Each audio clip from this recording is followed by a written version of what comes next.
जय हिंद सैनिकों। तो स्वागत है आप सभी का एक बार फिर से हमारी पृथ्वी डिफेंस एकेडमी की लाइव क्लासेस में। तो बच्चों, मैं आशा करता हूं आप आपकी आने वाली अग्निवीर एग्जाम के लिए खूब मन लगाकर मेहनत से लगन से अच्छी तैयारियां कर रहे होंगे बच्चों। और जितने भी हम हमारे मॉडल पेपर सोल्व कर रहे हैं, इन सभी मॉडल पेपर के क्वेश्चंस को आप अच्छे से बार बार रिवीजन कर रहे होंगे। तो बच्चों, हमारे आज के सेशन में भी हम हमारा नर्सिंग असिस्टेंट यानी कि NA का मॉडल पेपर सोल्व करने वाले हैं। तो चलिए बच्चों, जितने भी बच्चे हमारे साथ लाइव सेशन में जुड़ चुके हैं, फटाफट से कमेंट सेक्शन में जय हिंद लिख दीजिए। तब तक हम हमारा आज का सेशन जो है शुरू करते हैं। तो चलिए बढ़ते हैं हमारे आज के सेशन की तरफ।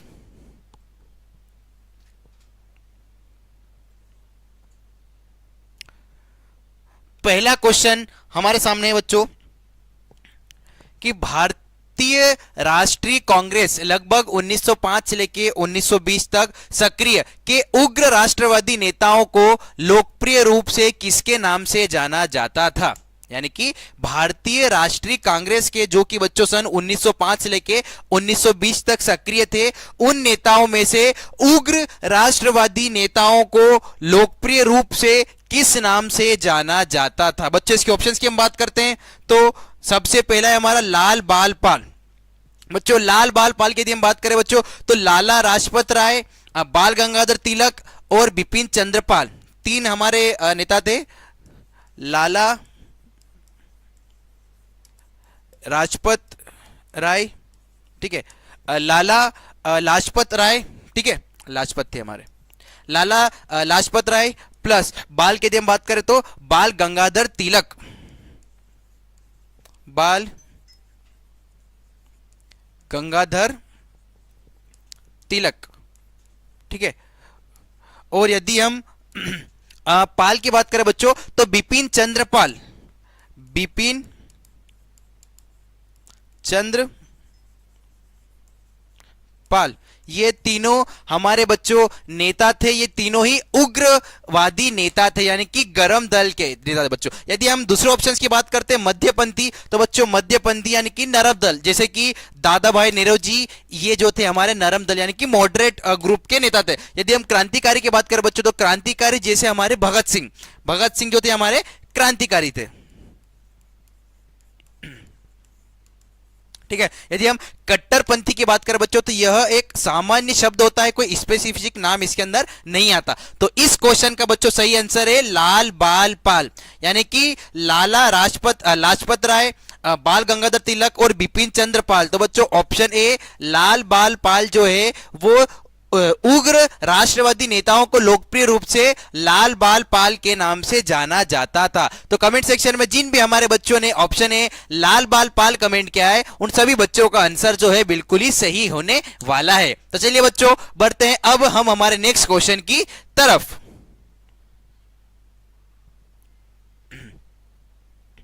सेकंड क्वेश्चन हमारे सामने है, किस डैश वर्ष के दौरान हवा की दिशा में होने वाली मौसमी परिवर्तन को संदर्भित करता है।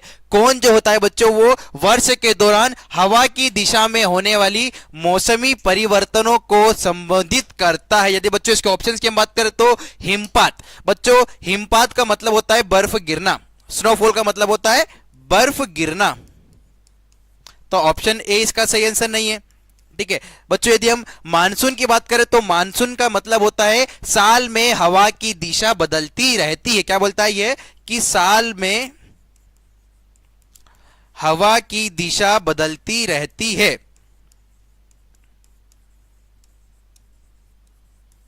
ठीक है। यदि हम व्यापारिक हवा यानी कि ट्रेड विंड्स की बात करें बच्चों तो यह जो होती है ये स्थायी हवाएं होती है, ये हमारी स्थायी हवाएं होती है। यदि हम समुद्र धाराओं की बात करें बच्चों तो ये जो होती है समुद्र धाराएं होती है।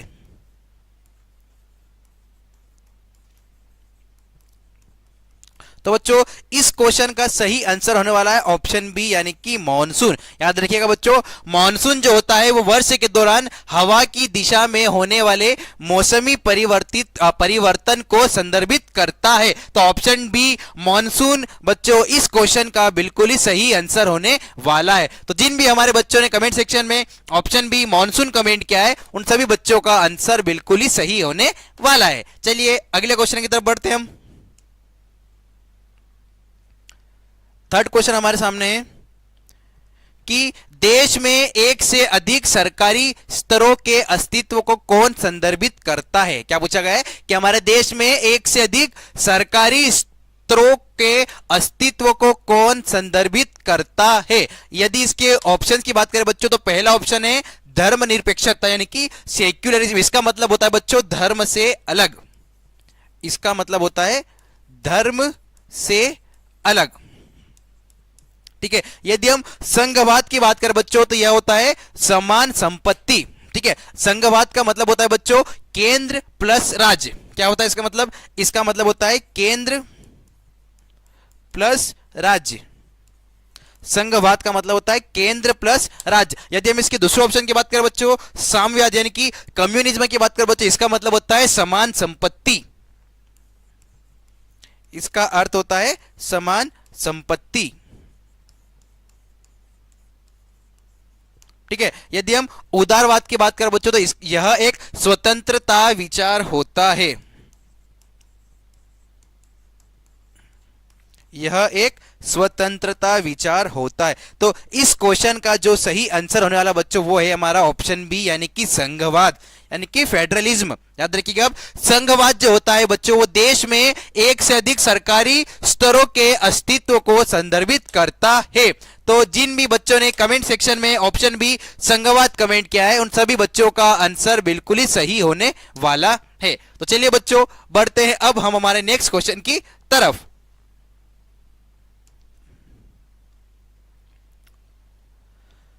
मौलिक अधिकार किसके द्वारा लागू किए जाते हैं? The fundamental rights are enforceable by. हमारे जो फंडामेंटल राइट्स बच्चों यानी कि मौलिक अधिकार जो होते हैं वो किसके द्वारा लागू किए जाते हैं बच्चों? यदि हम हमारे मौलिक अधिकार की बात करें बच्चों तो हमारे मौलिक अधिकार सर्वोच्च न्यायालय और उच्च न्यायालय के द्वारा जो होते बच्चों लागू किए जाते हैं बच्चों। और फंडामेंटल राइट्स यानी कि मौलिक अधिकार की जो बच्चों रक्षा की जाती है वो कोर्ट्स करते हैं यानी कि कोर्ट जो होती है बच्चों वो मौलिक अधिकारों की रक्षा भी करती है बच्चों। यदि हम प्रेसिडेंट, ठीक है, प्रेसिडेंट, पार्लियामेंट और प्राइम मिनिस्टर, ठीक है, यदि हम राष्ट्रपति, संसद और प्रधानमंत्री की बात करें बच्चों तो सीधे यह तीनों इन्फोर्स नहीं करते यानी कि सीधे ये तीनों लागू नहीं करते। तो मौलिक अधिकार जो होते हैं बच्चों वो हमारे सर्वोच्च न्यायालय और उच्च न्यायालय के द्वारा लागू किए जाते हैं यानी कि supreme court and high court. तो जिन भी हमारे बच्चों ने कमेंट सेक्शन में ऑप्शन डी कमेंट किया है उन सभी बच्चों का आंसर बिल्कुल ही सही होने वाला है कि हमारे जो मौलिक अधिकार होते हैं वो सुप्रीम कोर्ट और हाई कोर्ट के द्वारा लागू किए जाते हैं। तो चलिए बढ़ते हैं अब हम हमारे नेक्स्ट क्वेश्चन की तरफ।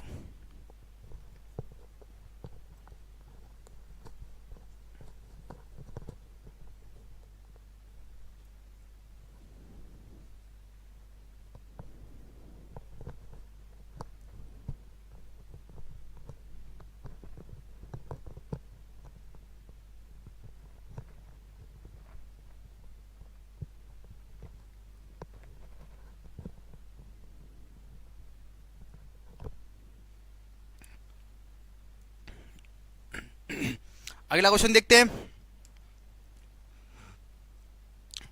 क्वेश्चन नंबर 5 हमारे सामने है मधुबनी चित्रकला किस भारतीय राज्य की पारंपरिक कला शैली है? क्या पूछा गया हमसे?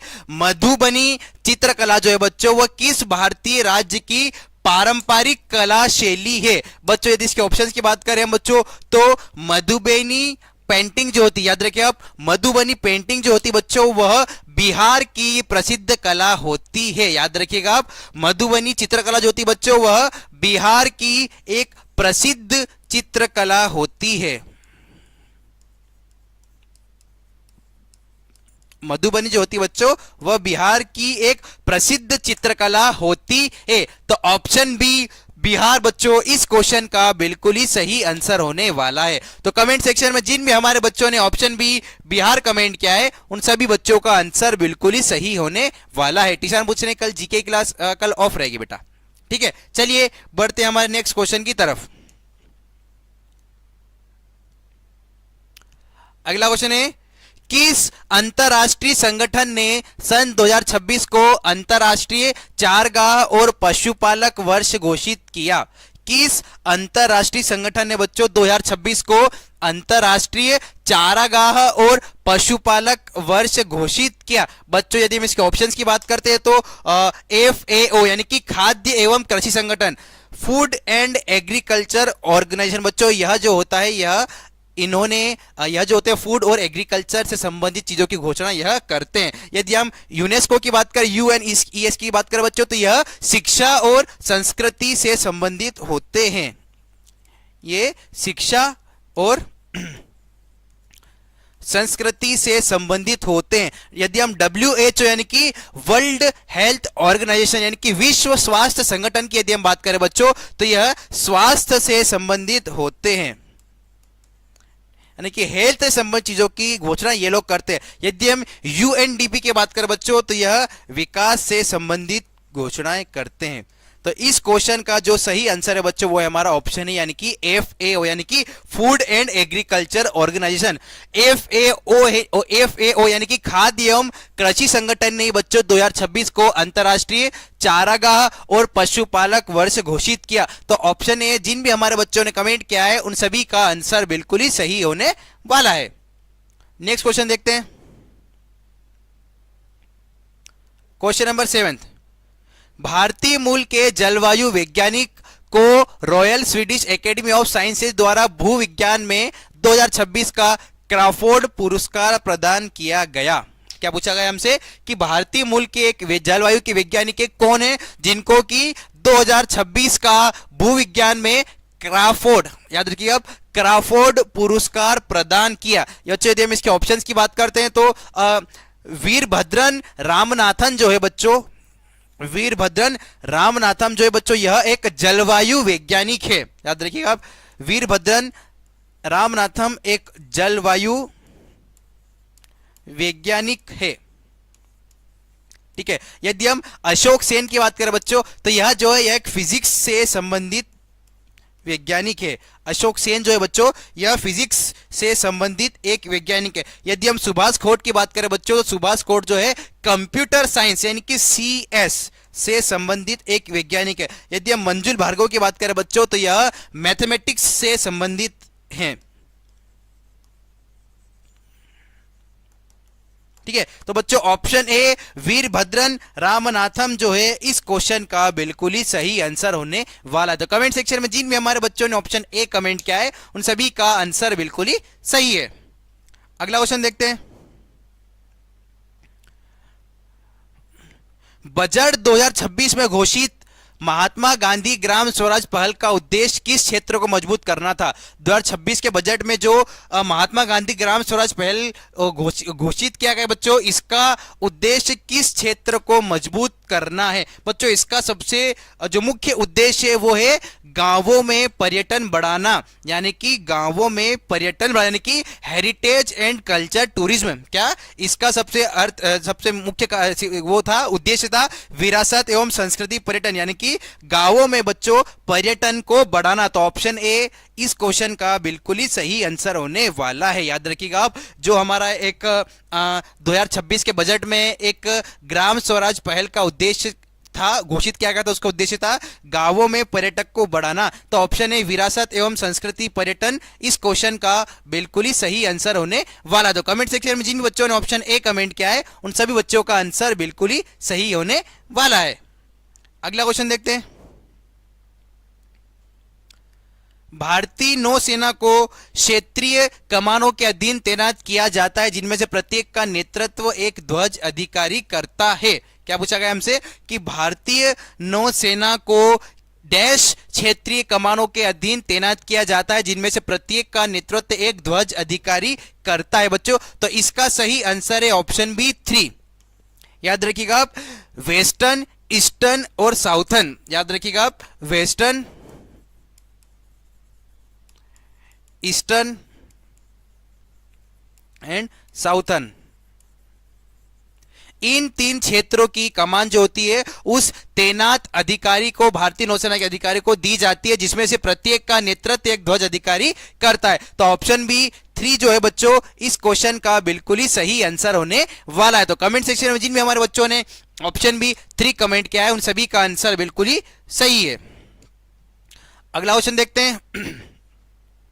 स्वतंत्रता के बाद भारत सरकार द्वारा पहले 3 वीरता पुरस्कार अर्थात परमवीर चक्र, महावीर चक्र और वीर चक्र, ये तीनों हमारे बच्चों वीरता पुरस्कार होते हैं। कौन कौन से? परमवीर चक्र, महावीर चक्र और तीसरा जो है हमारा वीर चक्र को स्थापित किए गए थे। ये तीनों पुरस्कार थे, ये कब स्थापित किए गए थे बच्चों? यदि हमें इन तीनों पुरस्कारों की बात करें तो यह 26 जनवरी 1950, ऑप्शन बी।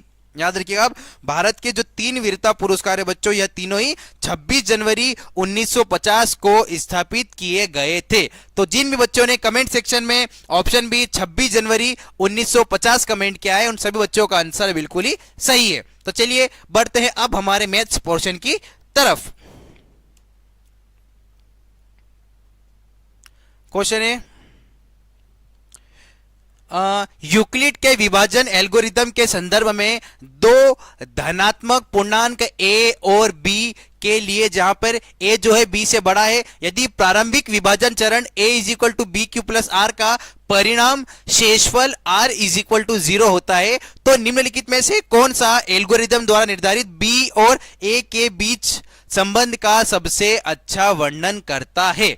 यह हमारे सामने क्वेश्चन है बच्चों। यदि हम यूक्लिड विभाजन एल्गोरिथम के संदर्भ में बात करें बच्चों, तो a इज इक्वल टू क्या दिया गया हमें? B q plus r. a is equal to b q plus r जो है बच्चों, यह हमें दिया गया है, जहां पर r जो है वो कितना है? 0। जहां पर r इज इक्वल टू 0 दिया गया है, जैसा कि हमें क्वेश्चन में दिया गया। तो b और a के बीच में क्या संबंध है, हमें यह बताना है। हमें क्या बताना है?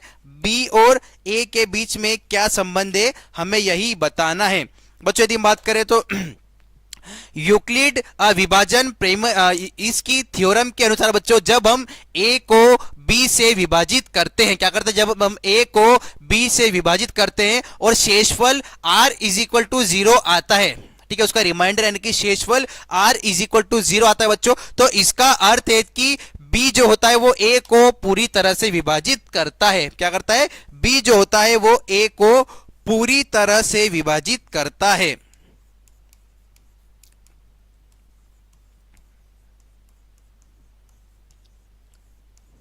यानी कि b जो है बच्चों वो a को पूरी तरह से विभाजित करता है बच्चों। यदि हम इसके निष्कर्ष की बात करें, कंक्लूजन की, तो बच्चों ऐसी स्थिति में b जो होते हैं वो संख्या a का भाजक यानी कि डिवीजर होता है। क्या है? यहां पर b जो है बच्चों वो a का भाजक, जिसे हम डिवीजर भी कहते हैं, वह होता है। तो ऑप्शन ए डिवीजर या फिर भाजक इस क्वेश्चन का बिल्कुल ही सही आंसर होने वाला है। तो जिन भी हमारे बच्चों ने ऑप्शन ए यानी कि भाजक या डिवीजर कमेंट किया है, उन सभी बच्चों का आंसर बिल्कुल ही सही है। चलिए अगला क्वेश्चन देखते हैं। क्वेश्चन नंबर 12 हमारे सामने है। एक आयताकार शिपिंग कंटेनर की लंबाई 8 मीटर है, चौड़ाई 4 मीटर और ऊंचाई 3 मीटर है। क्या दी गई? लंबाई 8 मीटर, चौड़ाई 4 मीटर और उसकी ऊंचाई 3 मीटर। यदि कंटेनर अपने कुल आयतन के 75% तक माल से भरा है, तो कंटेनर के अंदर माल का आयतन क्या है? हमें एक आयताकार शिपिंग कंटेनर के बारे में दिया गया बच्चों, ठीक है। उसकी लंबाई कितनी दी गई है? 8 सेंटीमीटर, ठीक है। उसकी लंबाई 8 सेंटीमीटर दी गई है, उसकी चौड़ाई 4 सेंटीमीटर है और उसकी ऊंचाई जो है बच्चों 3 सेंटीमीटर है। वह अपने आयतन के कुल 75% तक भरा हुआ है। तो हमें क्या बताना? हमें बताना है कि माल का आयतन क्या होगा। तो बच्चों जब भी हमें कुल आयतन निकालना होता है तो हम एक सूत्र यूज करते हैं, length into width into height, L into b into h, यानी कि लेंथ लंबाई गुणित बिल्कुल उसकी चौड़ाई और उसकी ऊंचाई, ठीक है। Length into breadth into width into height, sorry, length into width into height. तो ये कितना हो जाएगा? ये हो जाएगा हमारा 8 इंटू 4 इंटू 3। कितना हो जाएगा? ये हो जाएगा हमारा 8 इंटू 4 इंटू 3, ठीक है। तो यदि हम इसका सोल्व करेंगे बच्चों तो हमें मिलेगा 96। 8 चौक 32 और 32 या 96, ठीक है। 8 4 जा 32 एंड 32 इंटू 3 96। अब माल का आयतन कितना है? 75%, यानी कि वो 75% तक भरा है बच्चों। तो यदि हम 96 का 75% निकालेंगे, ठीक है, हम करेंगे 96 का इंटू 75 अपॉन 100, बहुत सिंपल सा। तो बच्चों ये क्या हो जाएगा? 96 इंटू 3 इंटू 4, ठीक है, 25 या 75, 25 चौक 100, तो हो जाएगा 96 इंटू 3 अपॉन में 4। जब हम इसको ऑल सोल्व करेंगे बच्चों तो हो जाएगा 24 इंटू 3, 24 इंटू 3। तो जब हम इसको सोल्व करेंगे बच्चों तो हमें मिलेगा 72। कितना मिलेगा हमें? 72 क्यूबिक मीटर्स। ठीक है, तो हमारा ऑप्शन बी जो है बच्चों 72 घन मीटर इस क्वेश्चन का बिल्कुल ही सही आंसर होने वाला है। तो कमेंट सेक्शन में जिन भी हमारे बच्चों ने ऑप्शन बी कमेंट किया है उन सभी का आंसर बिल्कुल ही सही होने वाला है। कमेंट सेक्शन में आरजी पूछ रहे हैं कि सर अभी फिजिकल का बैच चल रहा है, बट अभी तो एग्जाम चलने वाली है, अभी फाउंडेशन बैच चल रहा है, after foundation batch physical batch शुरू होगा। अभी सारे एआरओ की लगभग एग्जाम्स सॉरी हमारा फिजिकल कंप्लीट हो चुका है, अधिकतर हम एआरओ के रिजल्ट्स का वेट कर रहे हैं, तो अभी फिजिकल नहीं, अभी फाउंडेशन बैच चल रही है। तो चलिए बढ़ते हैं हमारे क्वेश्चन नंबर 13 की तरफ। क्वेश्चन नंबर 13 है 52 यानी कि 52 ताश के पत्तों के एक मानक डेक से एक पत्ता निकाला जाता है। ठीक है, ठीक है, एक पत्ता निकाला जाता है। यदि यह ज्ञात हो कि निकाला गया पत्ता एक फेस कार्ड यानी कि राजा, रानी या गुलाम है, तो इस पत्ते के राजा होने की प्रायिकता यानी कि प्रोबेबिलिटी क्या होगी। बच्चों एनए में हम देख रहे हैं जितने भी हमने मॉडल पेपर सोल्व कर रहे हैं सभी में प्रायिकता यानी कि प्रोबेबिलिटी का एक क्वेश्चन जरूर हमको देखने को मिलता है। तो हो सकता है बच्चों इस बार भी हमें हमारे एनए के पेपर में प्रायिकता यानी कि प्रोबेबिलिटी का क्वेश्चन जरूर देखने को मिल सकता है। तो बच्चों हम इसका सॉल्यूशन देखते हैं। सबसे पहले बच्चों हम कुल फेस कार्ड की यदि हम बात करें, फेस कार्ड मतलब राजा, रानी और गुलाम, तो बच्चों इन तीनों के मिलाकर एक डेक में कुल 12 फेस कार्ड होते हैं। कितने होते हैं? कुल 12। ठीक है, 12 फेस कार्ड होते। 12 में से बच्चों 4 राजा, 4 रानी और 4 गुलाम। ठीक है, ये हमारे 4 राजा, 4 रानी और 4 गुलाम इसे मिलाकर कुल हमारे 12 फेस कार्ड होते हैं। बच्चों चूंकि हम ये जानते हैं कि निकाला गया पत्ता एक फेस कार्ड है। ठीक है, निकाला गया पत्ता जो हमें फेस कार्ड है, क्योंकि हमें पता ही है कि निकाला गया पत्ता एक फेस कार्ड है। ठीक है, तो हम जानते हैं कि निकाला गया पत्ता जो है बच्चों फेस कार्ड है, इसीलिए हमारे कुल संभावित परिणामों की संख्या कितनी होगी? 12। ठीक है, हमारे लिए कुल संभावित परिणामों की संख्या कितनी होगी? 12। यदि हम अनुकूल परिणाम की बात करें बच्चों तो फेस कार्डों में राजा की संख्या 4 होती है। ठीक है, फेस कार्ड में राजा कितने हैं दोस्त बच्चों? 4। ठीक है, फेस कार्ड में राजा की संख्या कितनी होती है? 4। तो हम क्या करेंगे? 4 को 12 से डिवाइड करेंगे। ठीक है, अब हम क्या करेंगे? प्रोबेबिलिटी निकालेंगे। ठीक है, अब हम क्या करेंगे? प्रोबेबिलिटी निकालेंगे। तो हम क्या करेंगे? 4 को 13 से विभाजित कर देंगे। 4 को हम क्या करेंगे? 12 से विभाजित कर देंगे। तो कितना हो जाएगा? ये हो जाएगा 1/3। कितना हो जाएगा? ये हो जाएगा 1/3। तो इस क्वेश्चन का जो सही आंसर होने वाला बच्चों ऑप्शन डी यानी कि 1/3, यानी कि इस पत्ते के राजा होने की प्रायिकता जो है बच्चों वो होगी 1/3। तो जिन भी बच्चों ने ऑप्शन डी कमेंट किया है उन सभी बच्चों का आंसर बिल्कुल ही सही होने वाला है। तो चलिए बढ़ते हैं अब हम हमारे नेक्स्ट क्वेश्चन की तरफ।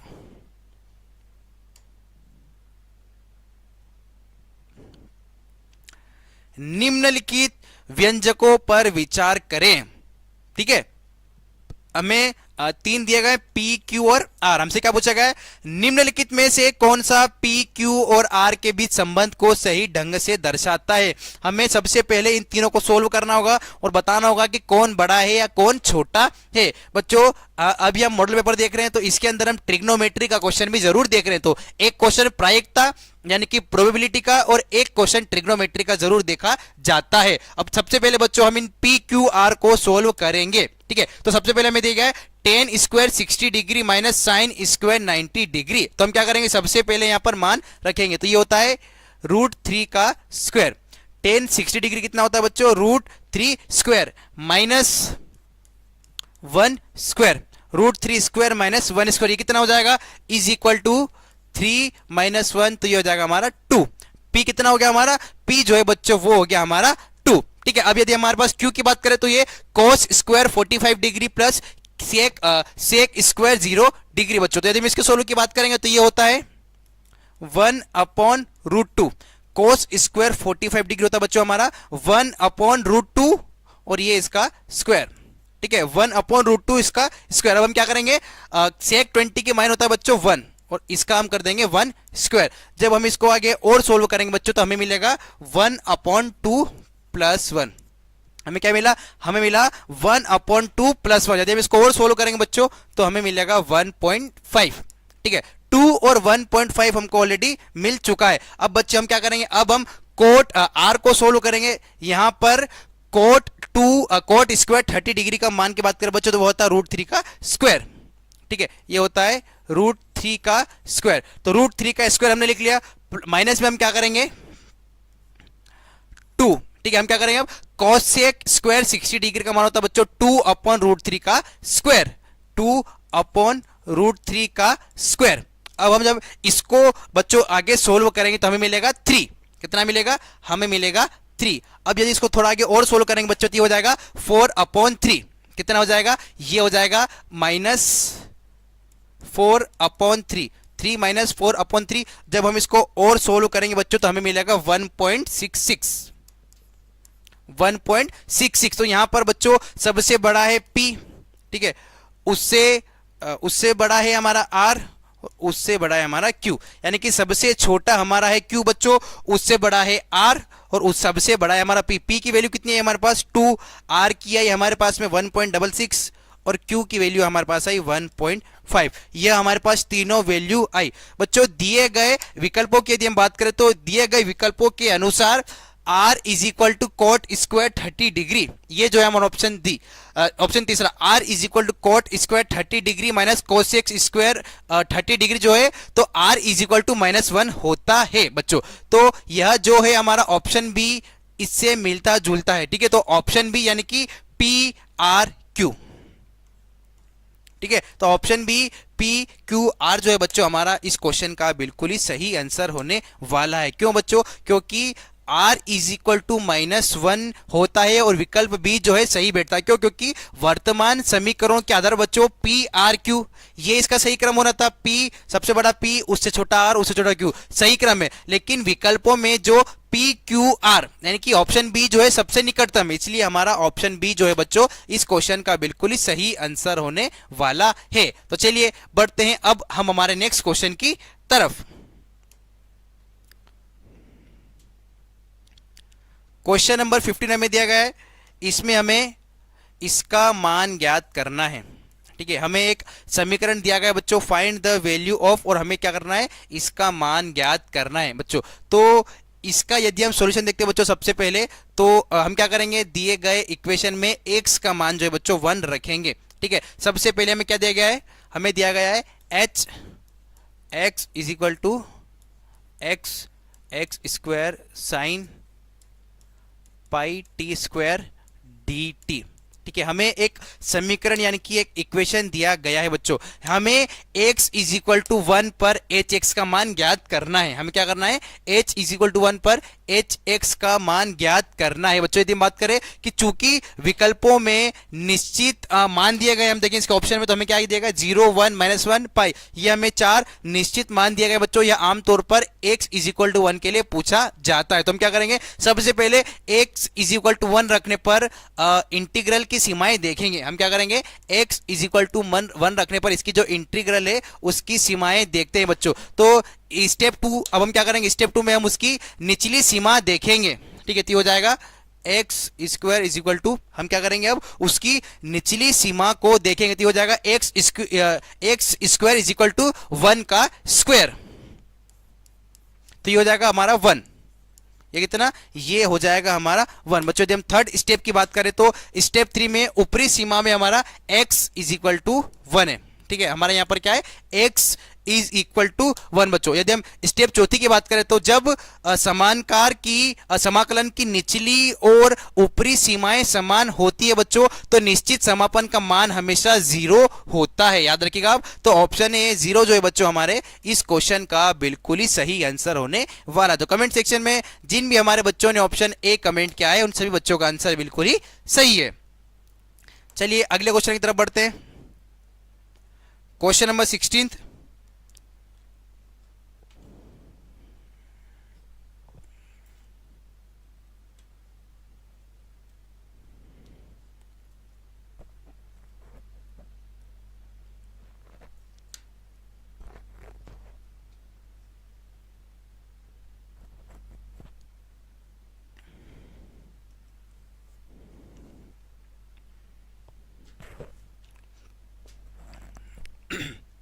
चलिए क्वेश्चन 16 हमारे सामने बच्चों कि किस माध्यम में प्रकाश अधिकतम गति से गति करता है।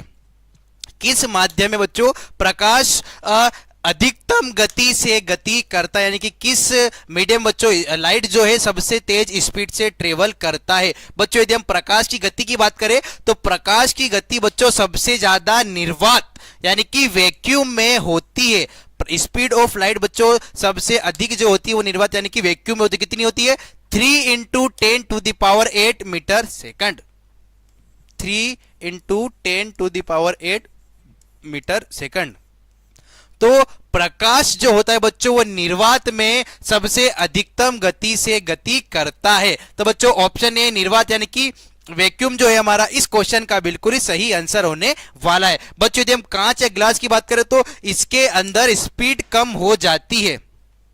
इसके अंदर स्पीड जो होती है बच्चों वो कम हो जाती क्योंकि यह एक डेंस मीडियम होता है, यह थोड़ा सा मोटाई वाला एक माध्यम होता है। बच्चों यदि हम जल या वाटर की बात करें तो यह ग्लास से थोड़ा ज्यादा इसमें स्पीड होती है पर वैक्यूम से कम होती है। ठीक है, इसमें ग्लास से ज्यादा स्पीड होती है पर वैक्यूम से कम होती है। यदि हम वायु एयर की बात करें बच्चों तो इसमें भी वैक्यूम से थोड़ी कम स्पीड होती है। ठीक है, तो ऑप्शन ए निर्वात या वैक्यूम जो है बच्चों हमारा इस क्वेश्चन का बिल्कुल ही सही आंसर होता है। चलिए क्वेश्चन नंबर 17 देखते हैं। एक छड़ चुंबक के भीतर चुंबकीय क्षेत्र रेखाओं से निर्देशित होती है। Within a bar magnet magnetic field lines are directed from the. एक छड़ चुंबक के भीतर बच्चों किस क्षेत्र में किस डायरेक्शन में होती है? तो बच्चों याद रखिएगा अब चुंबक के अंदर जो फील्ड लाइंस होती है हमारी मैग्नेटिक फील्ड लाइंस होती है बच्चों हमेशा साउथ से नॉर्थ तक जाती है। याद रखिएगा अब चुंबक के अंदर जो मैग्नेटिक फील्ड लाइन होती है वह हमेशा साउथ से नॉर्थ की तरफ जाती है जब ये अंदर की तरफ होती है चुंबक के अंदर। जब यह चुंबक के बाहर होती है बच्चों तो इसका उल्टा होता है, चुंबक के बाहर यह नॉर्थ से साउथ की तरफ जाती है। ठीक है, चुंबक के बाहर या नॉर्थ से साउथ की तरफ जाती है और हमसे चुंबक के भीतर का पूछा गया है बच्चों। तो इस क्वेश्चन का सही आंसर होगा ऑप्शन बी दक्षिणी ध्रुव से उत्तरी ध्रुव की तरफ यानी कि south pole to north pole. तो बच्चों ऑप्शन बी जो है हमारा इस क्वेश्चन का बिल्कुल ही सही आंसर होने वाला है। अगला क्वेश्चन देखते हैं। यदि किसी गतिमान वस्तु का दूरी समय ग्राफ सीधी रेखा के बजाय वक्रित या मुड़ा हुआ दिखाई देता है तो यह उसकी गति के बारे में क्या दर्शाता है? बच्चों यदि हम बात करें तो इसका जो सही आंसर होगा वो दर्शाता है वस्तु असमान गति में है। The object is in non uniform motion.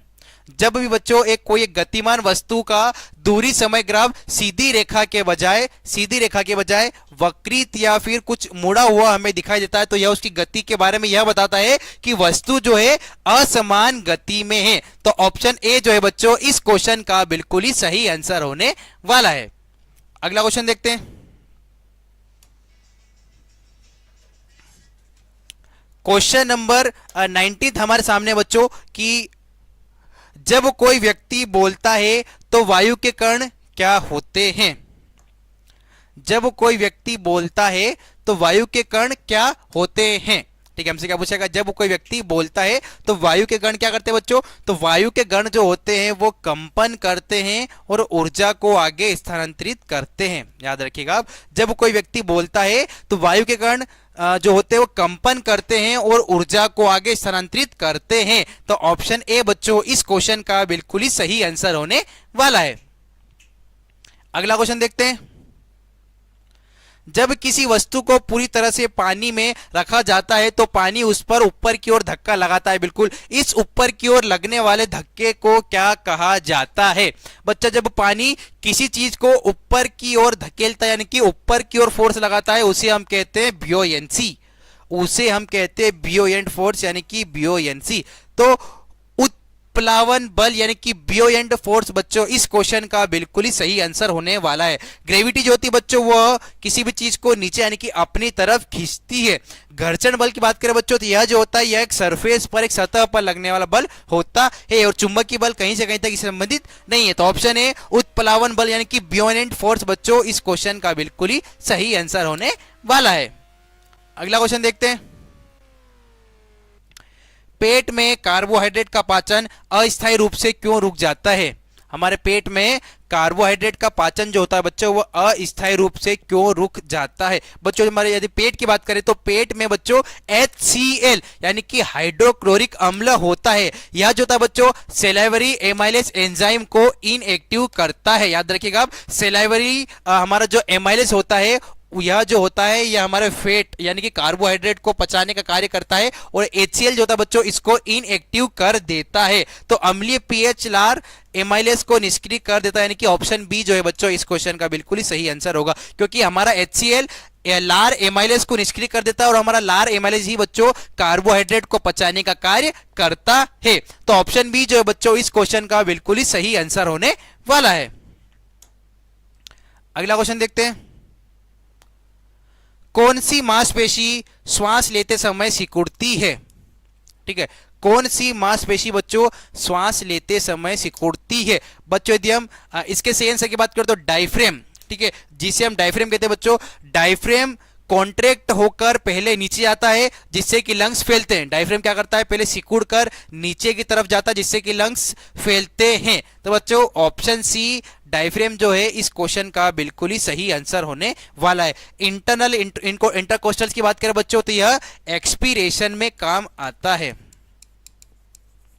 ठीक है, सांस छोड़ते समय यह काम आता है। यदि हम वैक्सी या पेक्टोरल की बात करें बच्चों तो यह मेन मसल नहीं होती। यदि हम उदर या एब्डोमिनल की बात करें बच्चों तो यह श्वसन में सेकेंडरी मसल होती है। ठीक है, तो ऑप्शन सी डायफ्रेम इस क्वेश्चन का बिल्कुल ही सही आंसर होने वाला है। अगला क्वेश्चन देखते हैं। गुर्दे की कार्यात्मक इकाई क्या है? Functional unit of kidney is what? एक और बहुत ही इंपॉर्टेंट क्वेश्चन बच्चों, कहीं ना कहीं आपको एग्जाम में देखने को जरूर मिल सकता है कि किडनी या हमारे गुर्दे की कार्यात्मक इकाई क्या है बच्चों? वो होती है नेफ्रॉन।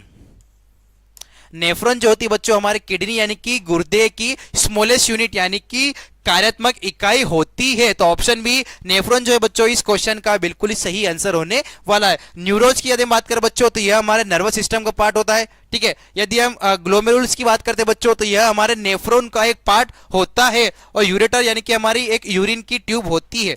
तो इस क्वेश्चन का सही आंसर है हमारा ऑप्शन बी। क्वेश्चन 24 है, हृदय की मांसपेशियां कौन सी गति दर्शाती है? हमारी कार्डियक मसल जिसे हम हृदय की मांसपेशियां भी कहते हैं बच्चों। हार्ट मसल हमेशा बच्चों एक रिदम में चलती है। याद रखिएगा, हार्ट मसल जो होती है हमारी हमेशा एक रिदम में जिसे हम लयबद्ध कहते हैं उसमें चलती है। तो ऑप्शन सी लयबद्ध यानी कि रिदमिक बच्चों इस क्वेश्चन का बिल्कुल ही सही आंसर होने वाला है। क्योंकि तेज या रिपीट चले जरूरी नहीं, इच्छा से चले वह भी जरूरी नहीं, प्रतिवर्ती क्रिया रिफ्लेक्स वह भी जरूरी नहीं है। तो बच्चों हमारा ऑप्शन बी यानी कि रिदम यानी कि लयबद्ध जो है इस क्वेश्चन का बिल्कुल ही सही आंसर है। अगला क्वेश्चन है, मांसपेशी किसके द्वारा हड्डी से जुड़ी होती है? हमारी मांसपेशी होती है बच्चों वह किसके द्वारा हड्डी से जुड़ी होती है? बच्चों यदि हम इसके ऑप्शंस की बात करें तो ऑप्शन सी कंडरा यानी कि टेंडन। ठीक है, यदि हम इसके ऑप्शंस की बात करें बच्चों तो लिगामेंट जो होता है वो बोन टू बोन यानी कि हड्डी को हड्डी से जोड़ता है। ठीक है, लिगामेंट जो होता है बच्चों वो बोन टू बोन यानी कि हड्डी को हड्डी से जोड़ता है। उपास्थि यानी कार्टिलेज की बात करें बच्चों तो यह कुशनिंग का कार्य करती है, लचीलापन प्रदान करती है। यदि हम साइनोवियल फ्लूइड की बात करें बच्चों तो यह लुब्रिकेशन यानी कि चिकनाहट का कार्य करता है। तो मांसपेशियां जो होती बच्चों कंडरा यानी कि टेंडन के द्वारा हड्डी से जुड़ी होती है। तो ऑप्शन सी कंडरा यानी कि टेंडन बच्चों इस क्वेश्चन का बिल्कुल ही सही आंसर होने वाला है। अगला क्वेश्चन देखते हैं। मस्तिष्क का वह भाग जो शरीर के तापमान और भूख को नियंत्रित करने के लिए जिम्मेदार होता है। हमारे ब्रेन का वह भाग बच्चों जो हमारे शरीर के तापमान यानी कि बॉडी के टेम्परेचर और हमारे भूखों को नियंत्रित करता है बच्चों, वो करता है हाइपोथैलेमस। याद रखिएगा, बहुत इंपॉर्टेंट क्वेश्चन है। हाइपोथैलेमस जो था बच्चों हमारे शरीर का तापमान और हमें जब भूख लगती है उसको कंट्रोल यानी कि हंगर कंट्रोल करता है। बच्चों यदि हम बात करें मेडुला की तो मेडुला ओब्लेंगेटा ब्रीथिंग यानी कि श्वसन की क्रिया में सहायक होता है। यदि हम सेरेब्रम यानी कि बच्चों परम मस्तिष्क की बात करें तो सेरेब्रम जो होता है बच्चों, इसका कार्य हमारे शरीर के दूसरे अंगों को कंट्रोल करना होता है। और पॉइंट्स बच्चों इस क्वेश्चन का सही आंसर नहीं है। सेरेब्रम की बात करें बच्चों तो यह मुख्य रूप से थिंकिंग यानी कि सोचने समझने की कंट्रोल करता है। यदि हम पॉन्स की बात करें बच्चों तो पॉन्स जो होते हैं ये रिले प्रदान करते हैं, ठीक है। तो ऑप्शन बी हाइपोथैलेमस इस क्वेश्चन का बिल्कुल ही सही आंसर है। अगला क्वेश्चन है, वह प्रोसेस जिसमें मनुष्य जानबूझकर वांछनीय गुणों वाले जीवों का चयन और प्रजनन करते हैं। The process in which humans deliberately select and breed organism which desirable traits, ठीक है। द प्रोसेस इन विच यानी कि वह प्रक्रिया जिसमें मनुष्य जानबूझकर वांछनीय गुणों वाले जीवों का चयन और प्रजनन करते हैं उसे हम क्या कहते हैं? तो बच्चों उसे हम कहते हैं कृत्रिम चयन यानी कि आर्टिफिशियल सिलेक्शन। कृत्रिम चयन यानी कि आर्टिफिशियल सिलेक्शन की यदि हम बात करें बच्चों तो मनुष्य यानी कि ह्यूमन के द्वारा चयन किया जाता जिससे कि उनकी जिस तरह की ब्रीड उनको चाहिए उस तरह की ब्रीड उनको मिले। तो ऑप्शन डी बच्चों कृत्रिम चयन इस क्वेश्चन का बिल्कुल ही सही आंसर होने वाला है। अगला क्वेश्चन देखते हैं, किस वैज्ञानिक ने प्राकृतिक चयन का, ठीक है, किस वैज्ञानिक ने प्राकृतिक चयन का सिद्धांत प्रस्तावित किया था? Which scientist propose the theory of natural selection. एक और इंपोर्टेंट क्वेश्चन है बच्चों, कहीं ना कहीं यह क्वेश्चन में आपको देखने को जरूर मिल सकता है कि किस वैज्ञानिक ने प्राकृतिक चयन का सिद्धांत प्रस्तावित किया था? वो थे चार्ल्स डार्विन। याद रखिएगा आप, चार्ल्स डार्विन ने ही बच्चों प्राकृतिक चयन जिसे हम नेचुरल सिलेक्शन कहते हैं उसका सिद्धांत दिया था। यदि हम लेमार्क की बात करें बच्चों तो लेमार्क ने टिश्यू थ्योरी दी थी, ठीक है। यदि हम जॉर्ज मेंडल की बात करें बच्चों तो इन्होंने जेनेटिक्स संबंधित चीजें बताई थी। यदि हम कार्ल लिनियस की बात करें बच्चों तो कार्ल लिनियस जो है इन्होंने जगत का वर्गीकरण यानी कि क्लासिफिकेशन किया था। तो ऑप्शन सी डार्विन इसका बिल्कुल ही सही आंसर है। क्वेश्चन नंबर 25 पे, एंटीबायोटिक दवाओं को बार बार उपयोग को क्यों हतोत्साहित किया जाता है? Why is repeated use of antibiotic discourage. Antibiotic दवाइयों को यदि आप बार बार यूज करते हैं बच्चों तो उसको डिस्करेज क्यों किया जाता है? क्वेश्चन नंबर 29 हमारे सामने बच्चों कि बार बार बच्चों हम एंटीबायोटिक का यूज करते हैं तो यह जो होती है बैक्टीरिया रेजिस्टेंस होती है। याद रखिए, अब एंटीबायोटिक प्रतिरोध का कारण बनते हैं। तो ऑप्शन ए जो है बच्चों हमारे इस क्वेश्चन का बिल्कुल ही सही आंसर होने वाला है। एंटीबायोटिक बच्चों वायरस पे काम नहीं करती है, ठीक है, वे प्रतिरक्षा नहीं बढ़ाती है बच्चों, ठीक है, इम्यूनिटी नहीं बढ़ाती है और डाइजेशन भी सही नहीं करती। तो ऑप्शन ए एंटीबायोटिक प्रतिरोध का कारण बनते हैं।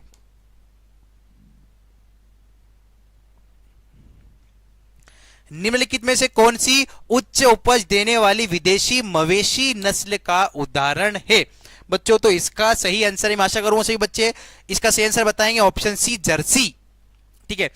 जर्सी जो है बच्चों एक विदेशी ब्रीड है। जर्सी जो है एक विदेशी ब्रीड है। बाकी साहिवाल, रेड सिंधी और गिर जो है बच्चों ये तीनों ही हमारी भारतीय स्पीशीज है,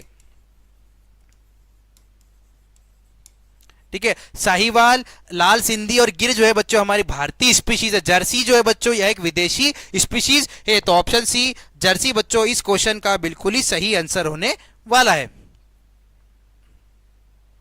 अगला क्वेश्चन है, किस विधि का उपयोग एक पौधे से दूसरे पौधे में वांछनीय जीन को स्थानांतरित करने के लिए किया जाता है? बच्चों ऑप्शन यदि हम इसकी बात करें तो जेनेटिक इंजीनियरिंग जो होता है, याद रखिएगा आप, जेनेटिक इंजीनियरिंग में हम क्या करते हैं? जीन्स को डायरेक्टली ट्रांसफर कर देते हैं। याद रखिएगा आप, जेनेटिक इंजीनियरिंग में हम क्या करते हैं? जीन्स को डायरेक्टली ट्रांसफर कर देते हैं। तो ऑप्शन ए आनुवांशिक अभियांत्रिकी यानी कि जेनेटिक इंजीनियरिंग इस क्वेश्चन का बिल्कुल ही सही आंसर है। अगला क्वेश्चन देखते हैं, निम्नलिखित में से कौन सा शारीरिक अनुकूलन है? Which of the following is a physiological adaptation. निम्नलिखित में से कौन सा शारीरिक अनुकूलन है? बच्चों यदि हम इसके ऑप्शंस की बात करें तो मनुष्यों में पसीना आना, ठीक है, मनुष्यों में पसीना आना बच्चों एक शारीरिक अनुकूलन है। याद रखिएगा आप, स्वीटिंग जो होता है बच्चों हमारी बॉडी का एक फंक्शन होता है। तो ऑप्शन सी मनुष्यों में पसीना आना इस क्वेश्चन का बिल्कुल ही सही आंसर होने वाला है। हरे पौधों को उत्पादक कहा जाता है क्योंकि वे, ठीक है, ग्रीन प्लांट्स को हम प्रोड्यूसर्स कहते हैं बच्चों, क्योंकि वो क्या करते हैं, क्योंकि वे खुद ही अपना भोजन बनाते हैं, यानी कि फोटोसिंथेसिस प्रोसेस से अपना भोजन बनाते हैं बच्चों। तो इस क्वेश्चन का सही आंसर ऑप्शन सी, भोजन का संश्लेषण, यानी कि यदि हम हरे पौधों को उत्पादक क्यों कहते हैं, क्योंकि वे अपने भोजन का उत्पाद खुद करते हैं, फोटोसिंथेसिस यानी कि प्रकाश संश्लेषण प्रोसेस की सहायता से। अगला क्वेश्चन है, IUCN रेड लिस्ट के बारे में किसके बारे में जानकारी प्रदान करती है। IUCN रेड लिस्ट बच्चों किसके बारे में जानकारी प्रदान करती है बच्चों, तो यह प्रदान करती है लुप्तप्राय प्रजाति, यानी कि ऐसी प्रजातियां बच्चों जो विलुप्त होने के कगार पर है, यानी कि इंडेंजर्ड स्पीशीज, ऐसी प्रजातियां जो विलुप्त होने के कगार पे है बच्चों, उसके बारे में कौन बताती है, IUCN रेड लिस्ट। अगला क्वेश्चन है, मिनीमाटा रोग से पानी के प्रदूषण के कारण होता है। मिनीमाटा रोग किससे पानी के प्रदूषण के कारण होता है बच्चों। जब मिनीमाटा रोग की बात करें तो जब पानी में मर्क्यूरी यानी कि मर्क्यूरी पॉइजनिंग हो जाती है बच्चों,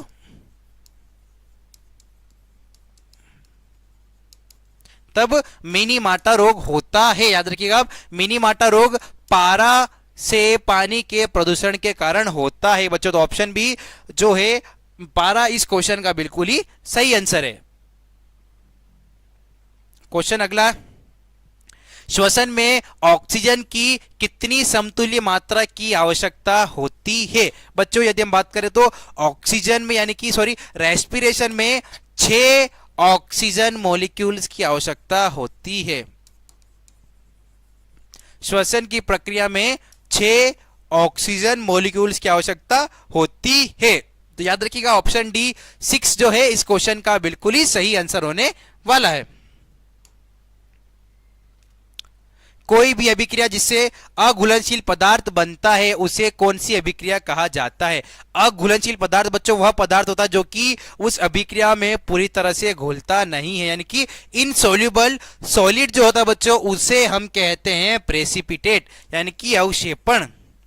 ठीक है, कोई भी अभिक्रिया में जो अघुलनशील पदार्थ होता है बच्चों उसे हम कहते हैं प्रेसिपिटेट। तो ऑप्शन बी अवक्षेपण इस क्वेश्चन का बिल्कुल ही सही आंसर है। अगला है, आधुनिक आवर्त नियम के अनुसार निम्नलिखित में से किस युग्म के गुण समान है।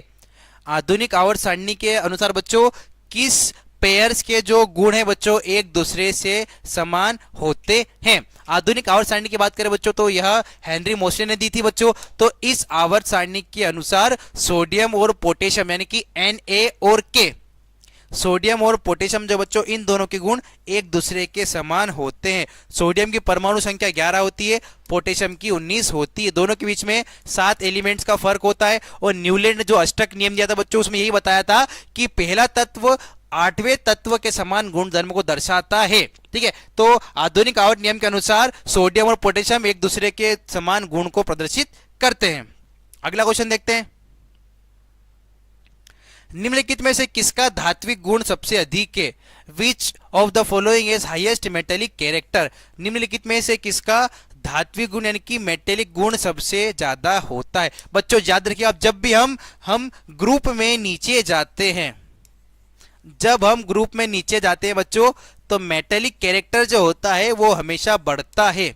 जब भी हम ग्रुप में ऊपर से नीचे की तरफ जाते हैं बच्चों तो मेटेलिक कैरेक्टर जिसे हम धात्विक गुण कहते हैं हमेशा बढ़ता है। तो बच्चों ऑप्शन सी पोटेशियम जो है इस क्वेश्चन का बिल्कुल ही सही आंसर होने वाला है। अगला क्वेश्चन, समूह में नीचे जाने पर तत्वों की परमाणु त्रिज्या किसके कारण बढ़ती है। जब हम ग्रुप में बच्चों नीचे जाते हैं तो एटॉमिक रेडियस क्यों बढ़ती है। बच्चों कोई भी एक परमाणु में जैसे जैसे नई शेल जुड़ती जाएगी वैसे ही उसकी परमाणु त्रिज्या बढ़ती जाती है। परमाणु त्रिज्या क्या होती है, परमाणु के नाभिक से उसके सबसे बाहरी कोश की दूरी क्या कहलाती है, उसकी परमाणु त्रिज्या। इसके ऑप्शन की बात करें तो संयोजकता कोश में इलेक्ट्रॉनों की संख्या में वृद्धि नहीं, संयुक्ता कोश में इलेक्ट्रॉनों की संख्या में कमी, नहीं, संयुक्त कोश का योग, एडिशन ऑफ वैलेंस शेल, बिल्कुल। तो ऑप्शन सी जो है बच्चों हमारे इस क्वेश्चन का बिल्कुल ही सही आंसर होने वाला है, क्योंकि जैसे जैसे आप ग्रुप में नीचे की तरफ जाते हैं परमाणु संख्या बढ़ती है और नई नई शेल उसमें जुड़ना शुरू हो जाती है। अगला क्वेश्चन है, ग्रुप नंबर 17 के एलिमेंट्स की संयुक्ता क्या है? बच्चों ग्रुप नंबर 17 को हम हेलोजन्स भी कहते हैं, ठीक है।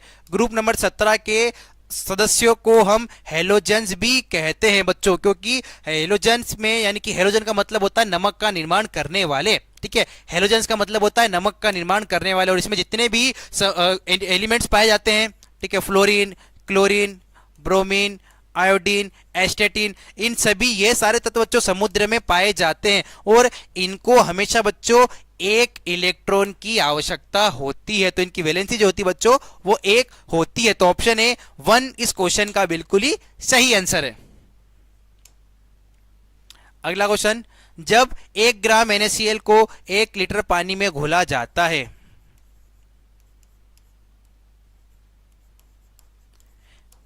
तो विलयन की सांद्रता मिलीग्राम मिलीलीटर में क्या होगी? जब हम 1 ग्राम सोडियम क्लोराइड NaCl को बच्चों 1 लीटर पानी में घोलेंगे तो विलयन की सांद्रता मिलीग्राम मिलीलीटर में क्या होगी? बच्चों हम 1 ग्राम की बात करें तो 1 gram is equal to 1000 milligram, ठीक है, 1000 मिलीग्राम या फिर 1000 मिलीलीटर। तो इसका सही आंसर होगा ऑप्शन डी 1 मिलीग्राम मिलीलीटर, ठीक है। तो ऑप्शन डी इस क्वेश्चन का बिल्कुल ही सही आंसर है। एक दिए गए रासायनिक यौगिक में उसके घटक तत्व किस क्रम में होते हैं या उसके स्रोत या निर्माण विधि पर निर्भर नहीं करता है? जब भी एक केमिकल कंपाउंड बढ़ता है बच्चों तो उसका जो घटक होते हैं वो किस क्रम में होते हैं और उनके स्रोत या निर्माण विधि पर निर्भर नहीं करता। बच्चों द्रव्यमान के अनुसार वह हमेशा निश्चित अनुपात में होते हैं, यानी कि H2O है बच्चों, तो यहाँ पर हाइड्रोजन के 2 मॉलिक्यूल है और ऑक्सीजन का 1 मॉलिक्यूल होता है बच्चों। तो जो हमारा डेफिनाइट प्रोपोर्शन लो यानी कि दो अगर एलिमेंट्स आपस में जुड़कर एक कंपाउंड यौगिक का निर्माण करें बच्चों तो दोनों की मात्रा हमेशा निश्चित होगी। यदि आप अभिकारकों की मात्रा बदलोगे तो आपका जो उत्पाद है उसकी मात्रा भी बदल जाएगी। तो ऑप्शन ए बच्चों इस क्वेश्चन का बिल्कुल ही सही आंसर है। मैग्नीशियम और ऑक्सीजन की अभिक्रिया में मैग्नीशियम ऑक्साइड बनता है, इस अभिक्रिया में ऑक्सीकारक कौन है? मैग्नीशियम प्लस ऑक्सीजन की अभिक्रिया में मैग्नीशियम ऑक्साइड बनता है, इस अभिक्रिया में ऑक्सीकारक कौन है? ऑक्सीकारक यदि हम बात करें तो ऑक्सीडाइजिंग एजेंट। बच्चों ऑक्सीडाइजिंग एजेंट क्या होता है? सबसे पहले हम यह जानना चाहिए बच्चों कि ऑक्सीडाइजिंग एजेंट, ऑक्सीजन जब जुड़ती है किसी भी एक अभिक्रिया में तो उस अभिक्रिया को हम कहते हैं ऑक्सीकरण। और ऑक्सीजन जुड़ती है बच्चों तो क्या होता है? ऑक्सीजन के जुड़ने से इलेक्ट्रॉन्स भी जुड़ते हैं। तो ऑप्शन सी ऑक्सीजन बच्चों इस क्वेश्चन का बिल्कुल ही सही आंसर होने वाला है। अगला क्वेश्चन देखते हैं। हाइड्रोजन की उपस्थिति में एल्कीन या एल्केन में रूपांतरण का एक उदाहरण है। हाइड्रोजन की उपस्थिति में एल्कीन या एल्केन का रूपांतरण का एक उदाहरण कौन सा है? बच्चों जब भी हाइड्रोजन जुड़ता है बच्चों तो रिडक्शन की अभिक्रिया होती है। हाइड्रोजन जब भी जुड़ता है बच्चों तो रिडक्शन की अभिक्रिया होती है, यानी कि अपचयन अभिक्रिया। ऐसी अभिक्रिया जिसमें ऑक्सीजन निकलती है या ऑक्सीजन का लॉस होता है उसे हम कहते हैं अपचयन अभिक्रिया। तो ऑप्शन बी इस क्वेश्चन का बिल्कुल ही सही आंसर है।